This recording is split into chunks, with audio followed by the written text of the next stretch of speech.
আল্লাহ যদি হাসরের ময়দানে বলে, বান্দা এটা আমার দেওয়া জিহ্বা ছিল, কতজন রে ডাকলি বন্ধু।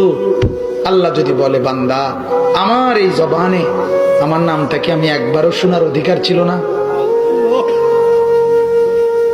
আমার এই কপালটায় আজকের সারাদিনে আমি একটা সেজদাও পাওনা ছিলাম না?